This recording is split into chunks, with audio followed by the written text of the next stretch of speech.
मध्य प्रदेश के वित्त मंत्री राघव जी ने अपने पद से इस्तीफा दे दिया। अश्लील वीडियो की खबर सामने आने के बाद वित्त मंत्री राघव जी ने पद छोड़ा।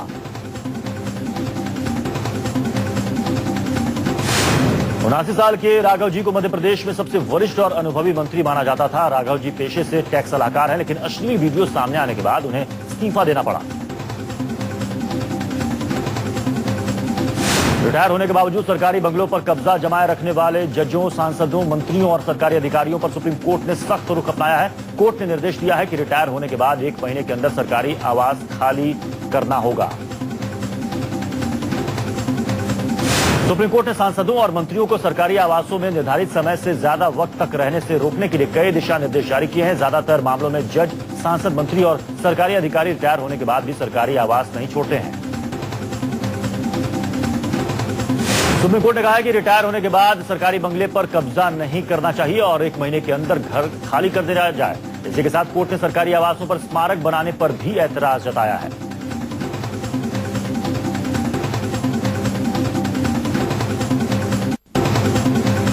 मुख्यमंत्री भागीरथी नदी के किनारे उत्तरकाशी के डीएम राकेश कुमार पत्थर उठा रहे हैं। राकेश कुमार ने सैलाब पीड़ित जनता का गुस्सा शांत करने के लिए पत्थर तक उठाए, लेकिन बावजूद इसके सैलाब में सब कुछ गंवा चुके लोगों का गुस्सा शांत नहीं हो रहा है।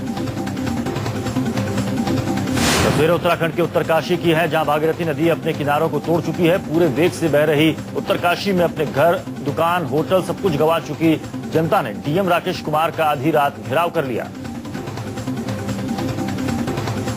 घेराव के बाद भी जनता का गुस्सा शांत नहीं हो रहा है। देवभूमि में बांधों को बनाने में जिस तरह घटिया सामग्री का इस्तेमाल किया गया है, जनता बेहद गुस्से में थी। जनता के गुस्से को शांत करने के लिए डीएम राकेश कुमार को खुद भागीरथी के किनारे राहत कार्यों का जायजा लेने जाना पड़ा।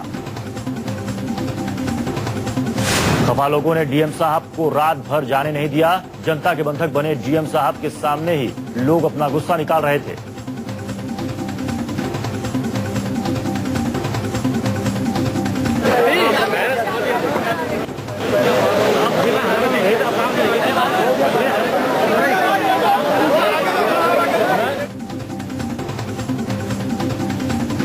उत्तरकाशी में भागीरथी में आए सैलाब ने 40,000 लोगों पर असर डाला है। लोगों की जिंदगी भर की जमा पूंजी सैलाब के साथ समंदर में समाती जा रही है। उत्तराखंड में शुरू हुई तेज बारिश से हालात और बिगड़ सकते हैं।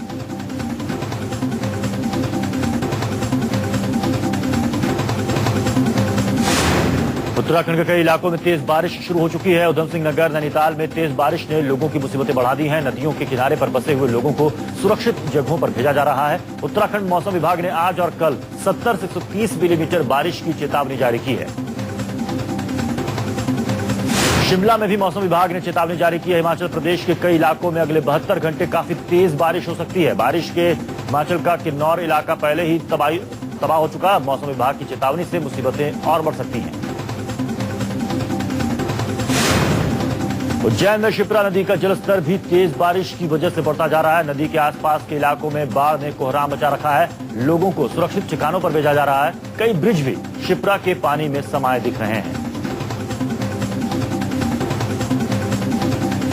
यूपी में भी बारिश से नदियों का जलस्तर खतरे के निशान पर है। वाराणसी में गंगा ने घाटों पर बने मंदिर को डुबो दिया है, तो वहीं बस्ती में भी बारिश की वजह से नदी का जलस्तर बढ़ा हुआ है। लोग मुसीबतें झेलने को मजबूर हैं। गुजरात के खेड़ा में भी काफी तेज इलाकों पर बारिश ने मुसीबतें बढ़ा रखी हैं। स्कूल जाने वाले बच्चों और दफ्तर जाने वाले लोगों की परेशानियां बढ़ी हुई हैं।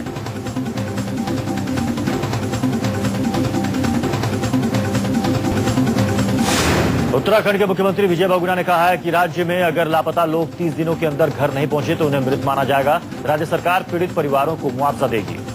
लापता शासन ने निर्णय लिया है कि 30 दिन तक यदि व्यक्ति जो लापता है वो घर नहीं पहुंचता तो हम उसको प्रिज्यूम करेंगे कि उसकी शायद मृत्यु हो गई है, और केवल जो मुआवजा देना है, जो कंपनसेशन देना है हमको, उसके मानकों के अनुसार हम उनको उनके परिवार से एक बॉन्ड भरवा के उनको गंगा नदी में अब भी शवों के मिलने का सिलसिला जारी है। इलाहाबाद में गंगा के तटों पर 6 शव पाए गए हैं। इन सभी शवों का पोस्टमार्टम और डीएनए किया गया है। शवों के उत्तराखंड से बहकर आने की आशंका जताई गई है। इलाहाबाद में अब तक गंगा से 6 शव बरामद किए गए हैं। ये तस्वीरें केदारनाथ मंदिर की हैं, जो 16 जून को आए जल प्रलय से ठीक पहले की हैं। ये तबाही के मंजर से ठीक पहले की तस्वीरें हैं, जब केदारनाथ में हजारों लोग भोलेनाथ की आरती कर रहे हैं। न्यूज 24 आपको जल प्रलय से ठीक पहले गौरीकुंड की भी तस्वीरें दिखा रहा है। गौरीकुंड में ये मां गौरी का मंदिर है। शिव शंभू के दर्शन करने वाले केदारनाथ जाने से पहले यहां दर्शन करते हैं। वीडियो में केदारनाथ के रास्ते में आखिरी पड़ाव रामबाड़ा भी दिख रहा है। तबाही की आहट से बेपरवाह लोग यहां आराम फरमा रहे हैं।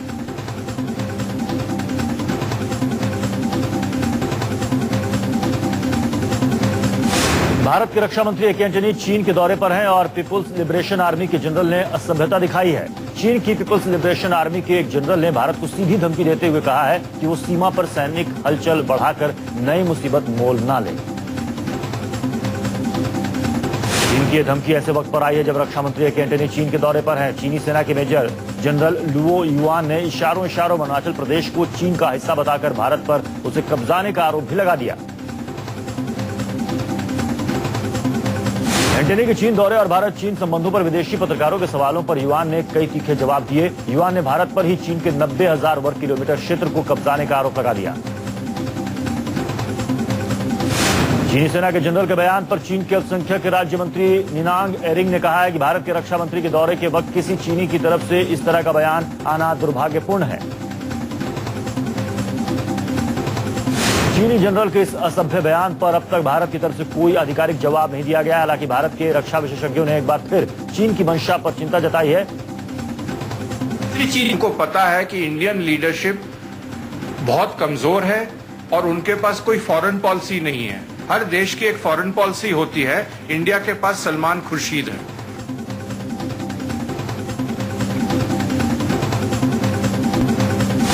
अजमेर में सरकारी स्कूल में पढ़ने वाले बच्चों की सेहत के साथ खिलवाड़ किया जा रहा है। स्कूल के किचन में साफ सफाई का बुरा हाल है। आलम यह है कि किचन में एक मरा हुआ सांप भी पाया गया है। बच्चों के लिए बनने वाली रोटियों के आटे में कीड़ों की भरमार है। अजमेर के किशनगढ़ कस्बे में चलने वाले सरकारी स्कूल की तस्वीरें सामने आने के बाद सरकारी अफसर बहाने बना रहे हैं। राजधानी दिल्ली एनसीआर समेत पूरे देश में टमाटर ने टेरर फैला रखा है। टमाटर के दाम शतक के करीब जा पहुंचे हैं। आलम यह है कि पूरे देश में टमाटर 80 रुपए किलो बिक रहा है। लोग परेशान और बेहाल हैं कि आखिर इतनी महंगी सब्जी किस तरह खरीदी जाए।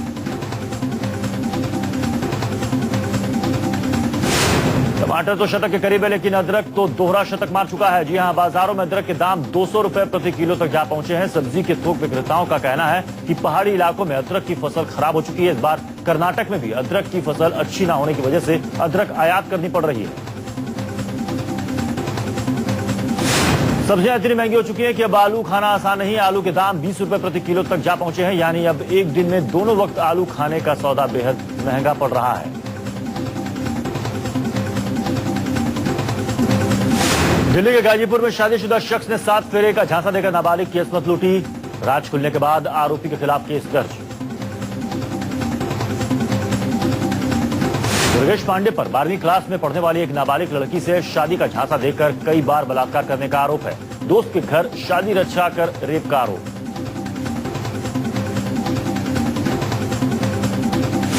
बिहार के गया में सरकारी एम्बुलेंस में शराब की बोतलें देख भड़के एबीवीपी कार्यकर्ता जमकर मचाया उत्पात। तमाशबीन बनी रही पुलिस।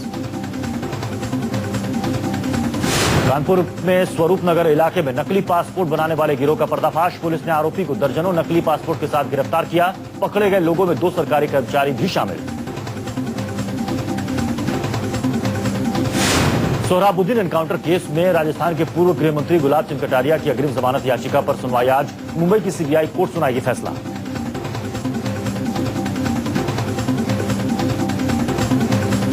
ट्राई सीरीज में अपने पहले 2 मैच हार चुकी टीम इंडिया का मुकाबला आज वेस्टइंडीज से होगा। सीरीज में बने रहने के लिए भारत के लिए आज का मैच जीतना बेहद जरूरी है। श्रीलंका के खिलाफ स्लो ओवर रेट के चलते टीम इंडिया पर जुर्माना लगाया गया है। कप्तान विराट कोहली पर फीस का 20% और टीम के बाकी खिलाड़ियों पर 10% का जुर्माना लगाया गया है।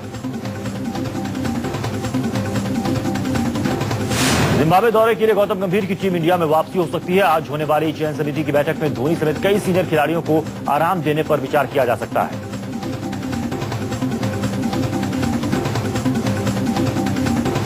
वर्ष के तीसरे ग्रैंड स्लैम टूर्नामेंट विंबलडन के पुरुष वर्ग में रोहन बोपन्ना और रोजर वेसलिन की जोड़ी हार गई। 14वीं वरीयता प्राप्त भारतीय फ्रांसीसी जोड़ी 7-6, 4-6, 3-6, 7-5 और 3-6 से हारी। जर्मनी की साबिने लिसिस्की और फ्रांस की मारियन बार्टोली के बीच विंबलडन का महिला सिंगल्स फाइनल की जंग होगी। बार्टोली ने दूसरी बार विंबलडन खिताब के फाइनल में प्रवेश किया है।